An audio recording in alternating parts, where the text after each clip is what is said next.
Welcome to Beyond Our World here on Horror Fiend TV. So, I have been kind of MIA for the last 2 weeks. I must apologize. I've been under the weather sick, and it took a little longer to recover than usual, but I am ready to go and dying to talk about this one in particular, as we are going to be talking about A Quiet Place Day One, directed by Michael Sarnowski. So, this is the third installment of A Quiet Place franchise.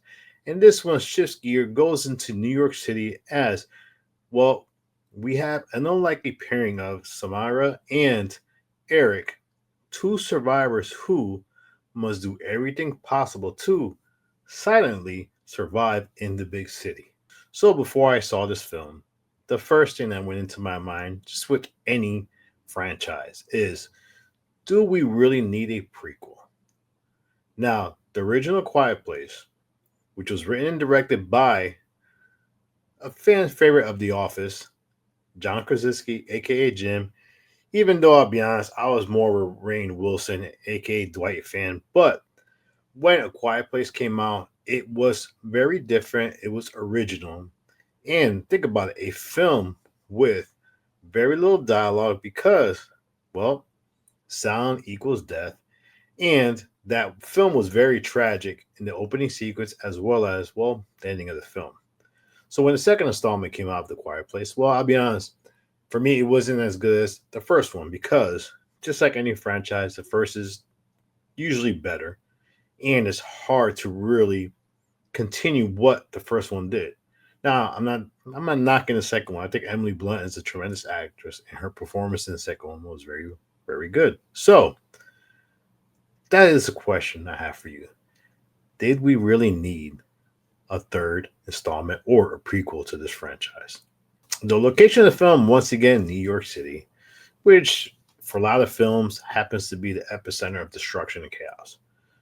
For some reason, New York is always the place that gets destroyed during an alien invasion, or, well, kind of like Cloverfield, which was kind of alien invasion, but anyways, but here we are in New York City. So we meet Samara, who was played by Lupita Nyong'o, who did an amazing job in this role. But she's a great actress, as we see her in Black Panther and Wakanda Forever, and we see her in the film Us, among many other films. So here she is, terminally ill. She, I'm guessing she had cancer. We didn't really tell us what she had, but we knew she was sick. So she's with a group of other people who are all terminally ill. So they decide that they're going to do this trip to New York. Now, she could care less about the trip itself. She just wanted to go to New York to eat pizza, which is going to be a driving theme for her in this film.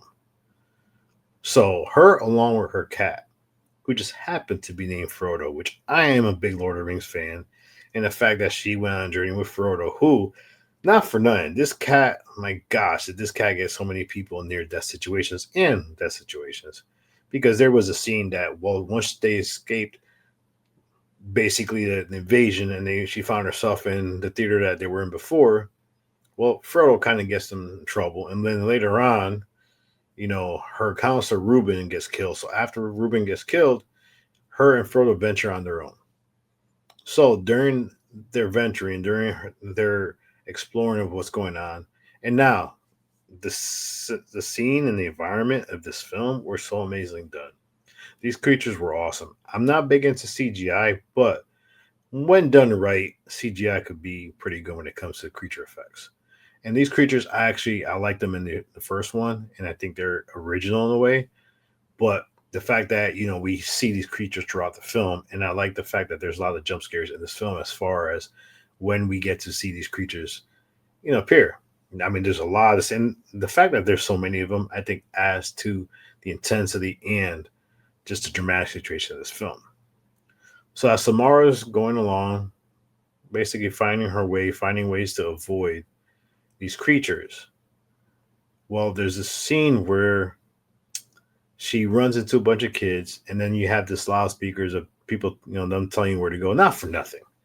If there's loudspeakers going on and they're telling you where to go, and you know that everybody's going to go together, wouldn't you kind of avoid that whole gathering? But after this massive chaotic scene, which was done so well, where you have these group of survivors trying to go into the ports or make their way to the ports, and just get slaughtered by these freaking aliens.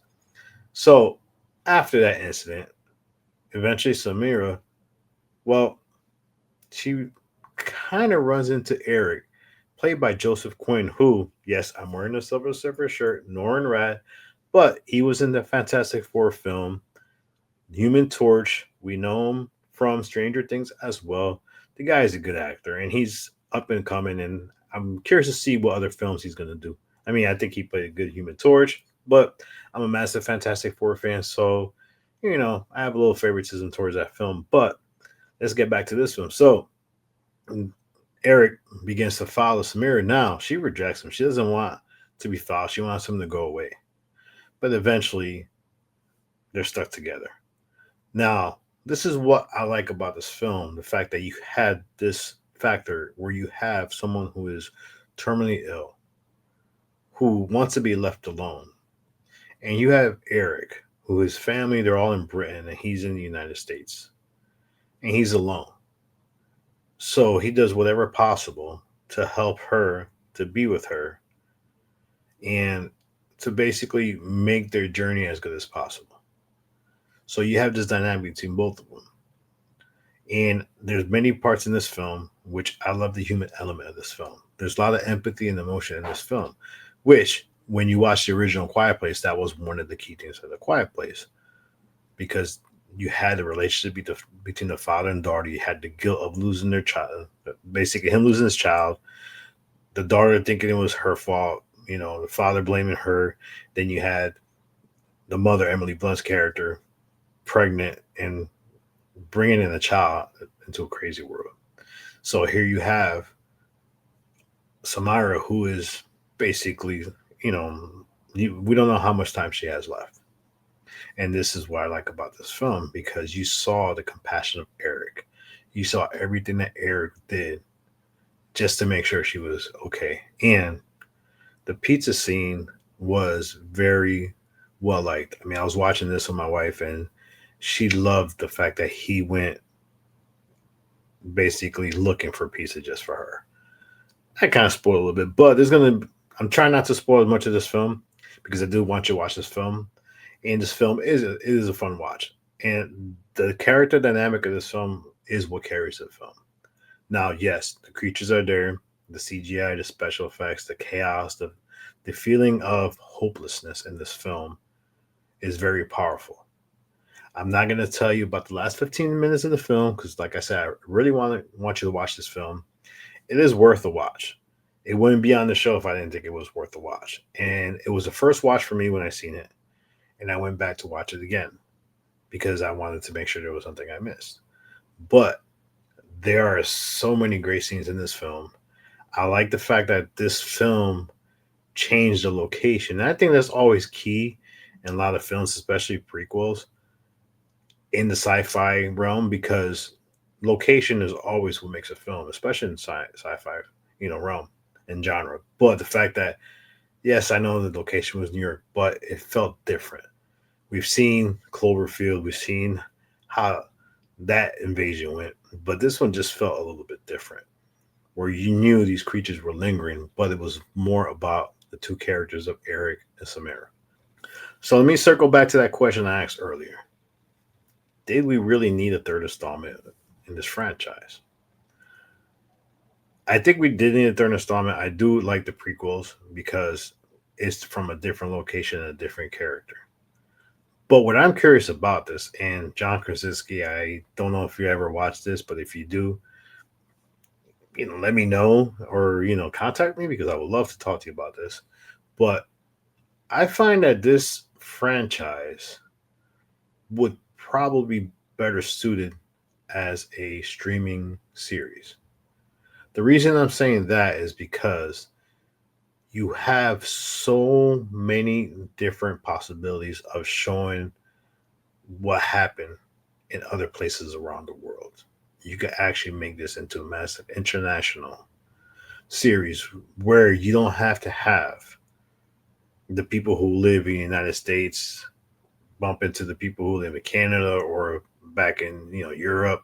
You have all these different dynamics that you could actually explore in this and make this into a massive series because I would like to see how different countries react to or different individuals or what happens if you have, let's say, a city that's big on crime. How do are the criminals going to act towards this?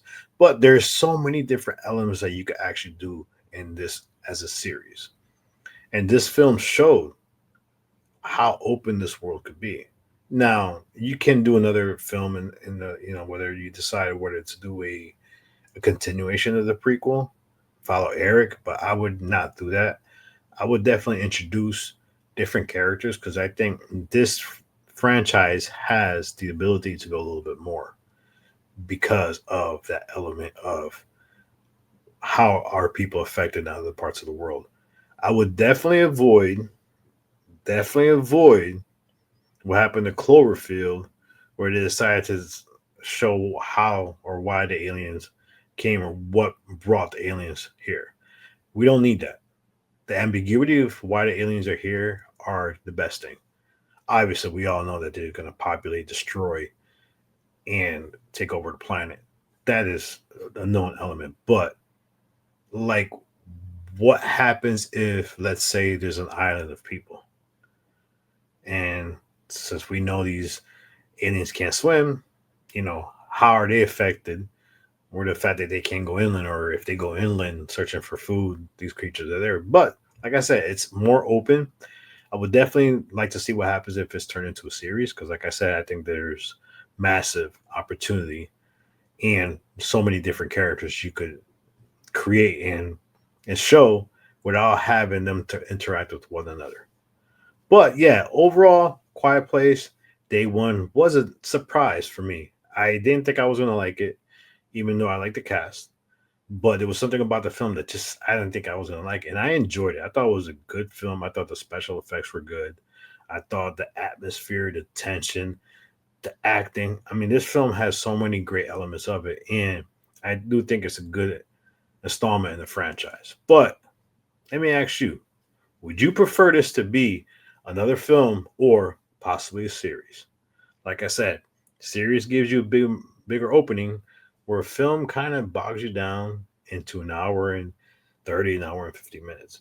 Whereas the series, well, I don't know how many episodes you could do, but you could do a couple seasons. But that's my opinion. Let me know what you think.